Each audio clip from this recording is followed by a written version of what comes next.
শিশুদের উপর শুধু শুধু চাপ না দিয়ে বিষয়বস্তুকে আরও বেশি আকর্ষণীয় করে শিক্ষা দেওয়ার জন্য সংশ্লিষ্টদের প্রতি আহ্বান জানিয়েছেন প্রধানমন্ত্রী শেখ হাসিনা। দুপুরে প্রধানমন্ত্রীর কার্যালয়ে ডিজিটাল শিক্ষা কন্টেন্ট উদ্বোধন করতে গিয়ে তিনি এমন আহ্বান জানান। সকলকে নিজ নিজ বিদ্যালয়ে মাল্টিমিডিয়া ক্লাসরুম স্থাপনের জন্য সহযোগিতা করারও আহ্বান জানান শেখ হাসিনা। নজরানা চৌধুরী রিপোর্ট। ভাবা যায় প্রাথমিক বিদ্যালয়ে ছোট্ট শিশুরা বইয়ের পাশাপাশি প্রজেক্টরের পর্দায় ছবি আর ভিডিও দেখে শিক্ষা গ্রহণ করছে, আর এটি বাস্তবে রূপ দিয়েছে বাংলাদেশের তথ্য ও যোগাযোগ প্রযুক্তি বিষয়ক মন্ত্রণালয়। প্রাথমিক স্তরের প্রথম থেকে পঞ্চম শ্রেণী পর্যন্ত ৩৩টি বইয়ের মধ্যে ২১টি বইয়ের ইন্টারঅ্যাক্টিভ মাল্টিমিডিয়া ডিজিটাল শিক্ষা কন্টেন্ট প্রস্তুত করেছে।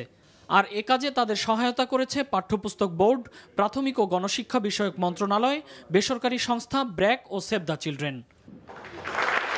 প্রধানমন্ত্রী শেখ হাসিনা এই কন্টেন্ট উদ্বোধন করে বলেন, এই ব্যবস্থার ফলে শিক্ষার্থীদের পাঠ গ্রহণ আরও সহজ হবে। শুধু বই পড়ে পড়ে মুখস্থ করে করে শিক্ষা আর চোখে দেখে শেখা, এর মধ্যে অনেক তফাৎ।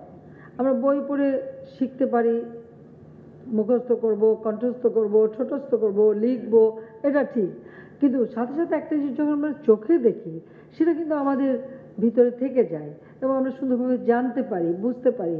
কাজে আমরা সেইভাবেই আমাদের ছেলেমেয়েদেরকে তৈরি করতে চাই।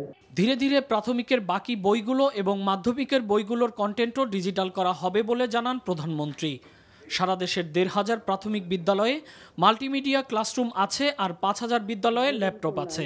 বাকি সকল বিদ্যালয়ে মাল্টিমিডিয়া ক্লাসরুম স্থাপনের জন্য সকলের প্রতি সহযোগিতা কামনা করেন শেখ হাসিনা।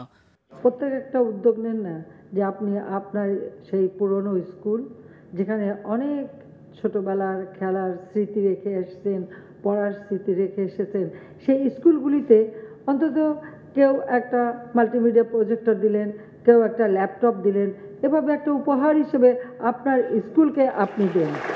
সরকারের নেয়া এসব কার্যক্রম বাংলাদেশের শিক্ষা ব্যবস্থাকে আন্তর্জাতিক মানে উন্নীত করেছে বলেও উল্লেখ করেন প্রধানমন্ত্রী। নজরানা চৌধুরী, এনটিভি নিউজ, ঢাকা।